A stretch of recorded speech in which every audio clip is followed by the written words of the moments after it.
Hello everyone, आज का हमारा सवाल है which one is not paramagnetic among the following.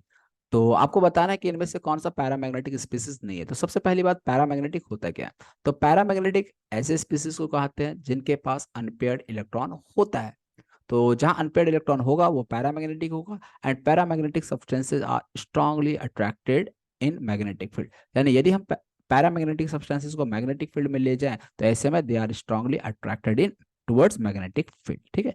और पहचान कैसे करते हैं कौन पैरामैग्नेटिक कौन डायमैग्नेटिक? तो सिंपली अनपेयर्ड इलेक्ट्रॉन यदि है तो पैरामैग्नेटिक, नहीं है तो डायमैग्नेटिक। ओके, तो हम लोग एक एक करके चारों ऑप्शन को देख लेते हैं। पहला ऑप्शन है Cl-। तो Cl- के पास यदि हम बात करें तो कितने प्रोटॉन कितने इलेक्ट्रॉन? 17 प्रोटॉन, 18 इलेक्ट्रॉन हो जाएंगे। माइनस चार्ज है ना, तो एक इलेक्ट्रॉन एक्स्ट्रा आ गया। 18 इलेक्ट्रॉन, इलेक्ट्रॉनिक कॉन्फ़िगरेशन क्या लिखेंगे? नियॉन 10। इसके बाद 3s2 3p6। अब 3s2 और 3p6 की हम बात करें तो सारे के सारे इलेक्ट्रॉन यहाँ पे क्या आएंगे? पेयर ही आएंगे। और जब सारे के सारे इलेक्ट्रॉन पेयर आएंगे तो ये क्या हो जाएगा? आपका डायमैग्नेटिक स्पीसीज हो जाएगा। तो पहला ऑप्शन तो डायमैग्नेटिक स्पीसीज। आपको बताना है which one is not paramagnetic. तो आंसर तो यार आपको मिल गया, ऑप्शन क्या हो जाएगा? ए। चलिए, बाय द वे हम बाकी ऑप्शंस को भी देखते हैं और वो आंसर क्यों नहीं होगा ये चेक करते हैं। बी है बेरिलियम। बेरिलियम का पास कितने इलेक्ट्रॉन हो गए? 4 प्रोटॉन एंड 4 इलेक्ट्रॉन। 4 इलेक्ट्रॉन है तो इलेक्ट्रॉनिक कॉन्फ़िगरेशन हो जाएगा 1s2 2s2। और यदि हम ये स्ट्रक्चर देखें तो ऐसे में यहाँ पे क्या आ रहा है? अनपेयर्ड इलेक्ट्रॉन यहाँ पे भी नहीं आ रहा है, तो ये भी डायमैग्नेटिक हो जाएगा। तो अकॉर्डिंग टू क्वेश्चन ये भी आंसर सही होना चाहिए।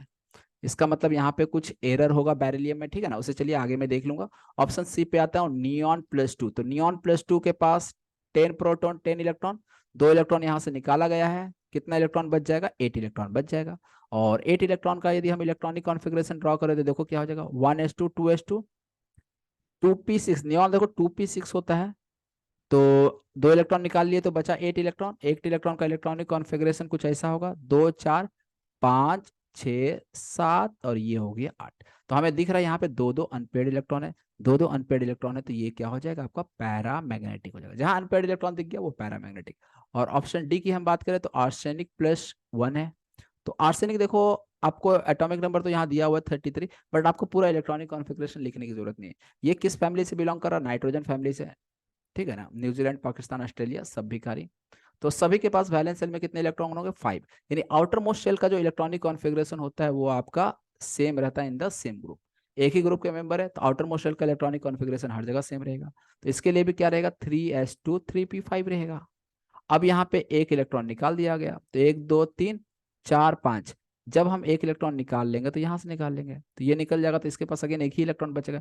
यहाँ पे भी 2 अनपेयर्ड इलेक्ट्रॉन बच जाएंगे और ये भी क्या हो जाएगा? पैरामैग्नेटिक।